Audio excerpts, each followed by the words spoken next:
While in popular culture, different dimensions are often described as parallel worlds that are very similar to ours, yet subtly different, in this context, when we talk of different dimensions, we are referring to the dimensions of space, as in three-dimensional space, or 3D space, which may be far more familiar to you. This is by no means trivial though. 3D space is all around you. It is the around you, and is very relevant to our topic. Let's begin by making sure we understand the 3Ds and the relationships between them before we add the fourth D. Broadly speaking, 3D or three-dimensional space simply refers to space that can be measured in three different perpendicular directions. The perpendicular nature of these dimensions is important, but we'll get to that later.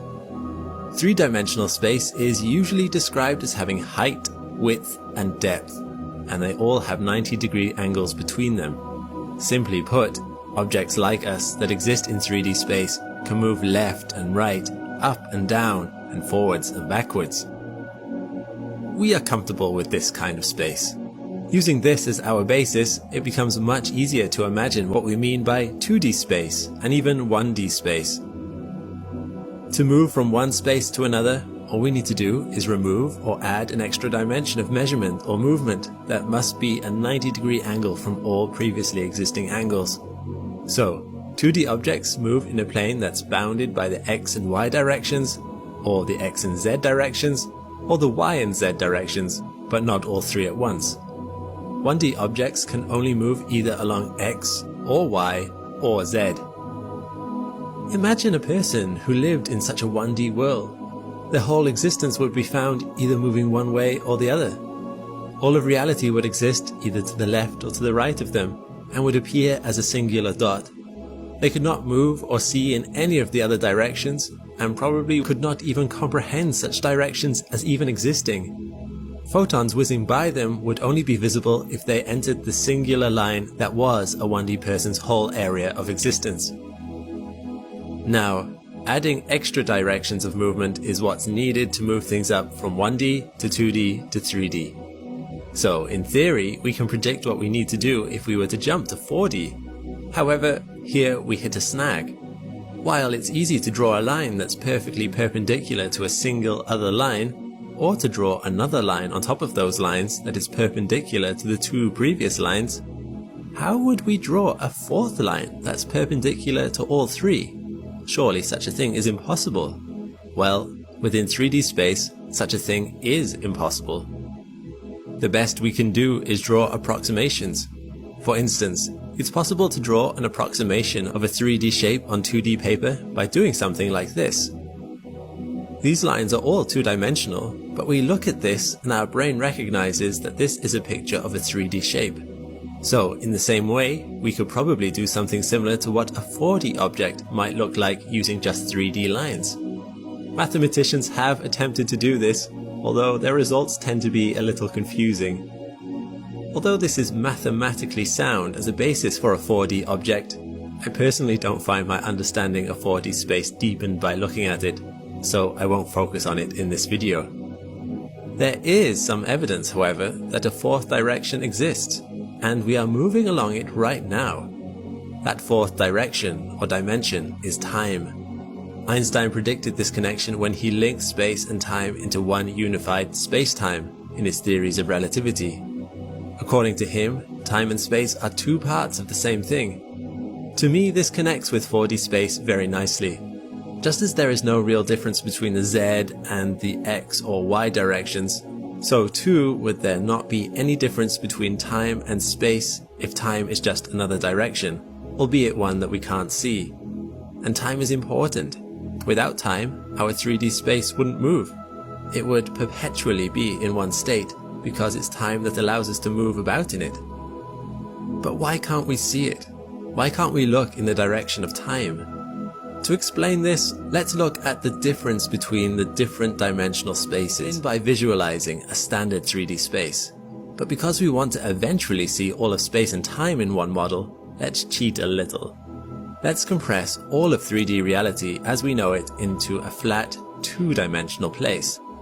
In this plane, Let's make that our XY plane, which we will label space, which frees up the Z dimension for time. In this model, all 3D people are now just 2D. A 2D person could exist and live their lives in the place marked space at the bottom of our chart. However, by moving them up on the chart at a constant rate, they are also moving through time. Let's for ease and convenience say that the top of our diagram is the future, while the bottom is the past. So the higher up our 2D person goes in this diagram, the older they get. As we don't seem to have a whole lot of control over our ability to travel through time, let's imagine for a second that our 2D person travels upwards at a constant rate, as if there is some consistent force or wind at play pushing them upwards towards the future. Sadly, we cannot slow down time for ourselves simply through willpower, no matter how much we might want to do so. However, it is misleading to say that we can't change it at all. The faster we travel in space, the slower we travel in time. This is one of the guiding principles of Einstein's relativity. This model can express this idea through the power of vectors. As our 2D person tries to move to their left or to their right, their vector of travel changes. While traveling at a fixed rate, like a sail on a ship catching a breeze, we can only go as fast as the wind takes us, so the vector coming out from their front must always remain the same.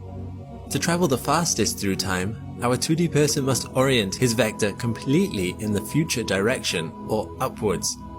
However, if they are to travel any amount in either direction to their sides, they can only do so by pointing their vector away from their direction of travel. They have motion in the X direction now, but they have done so by reducing their motion in the Z direction. They are moving through space, but at the cost of moving a little slower through time.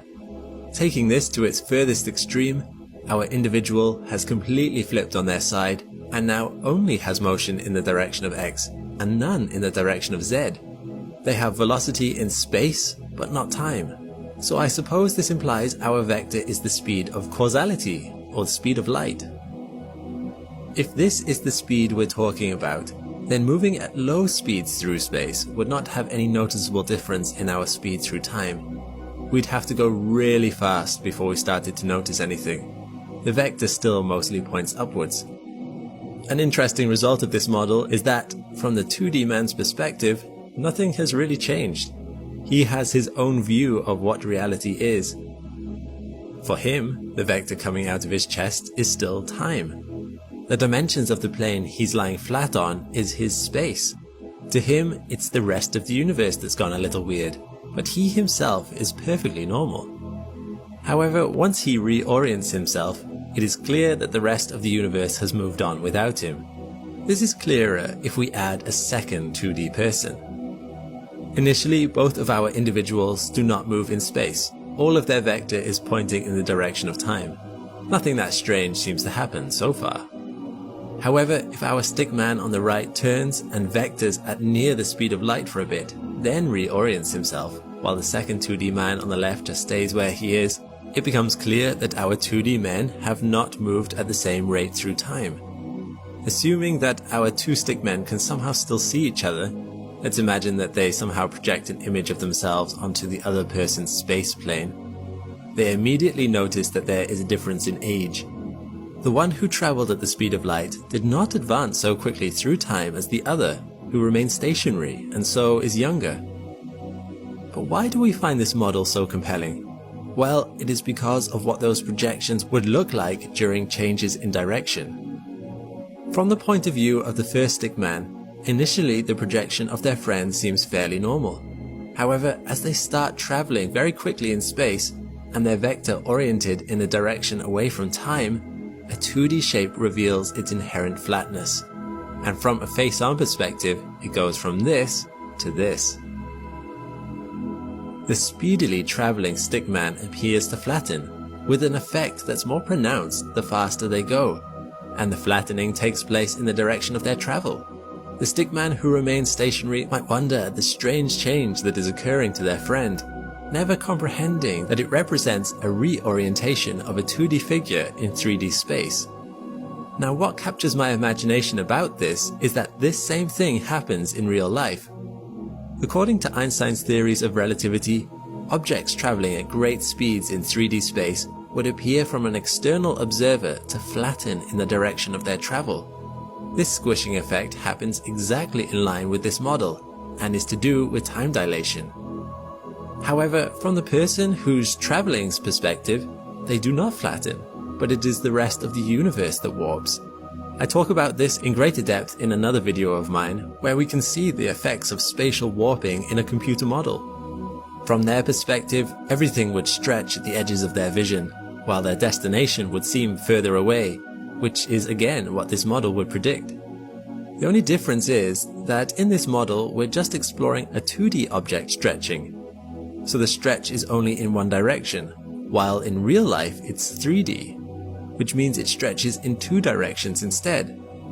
But that is what you might expect as you turn away from our conventional 3 dimensions and start orienting yourself away from time. But if this is correct, so what? Why does it matter? If time is truly a direction, then it deepens our understanding of the universe. It also raises more questions. What is the force that pushes us ever forward in time? Why does it seem that we can never move against it? Although in this model there is no reason why a vector could not point downwards, in real life that doesn't seem to ever happen. This model also answers the question of, if time is a direction, what is our shape in time? Does part of us protrude into the past or into the future? According to this model, that does not happen. We are flat pancakes in the 4th dimension, pennies that look round when you look at us head on, but revealing our thinness when we turn away from you. That's a strange thought, but it may just be true. This might explain why we are unable to see through time. We just don't extend enough in that direction for it to be visible. Your form might be quite different than you first thought.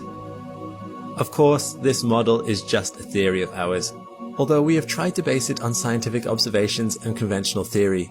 But what do you think? Does this model help you make sense of time as a 4th dimension?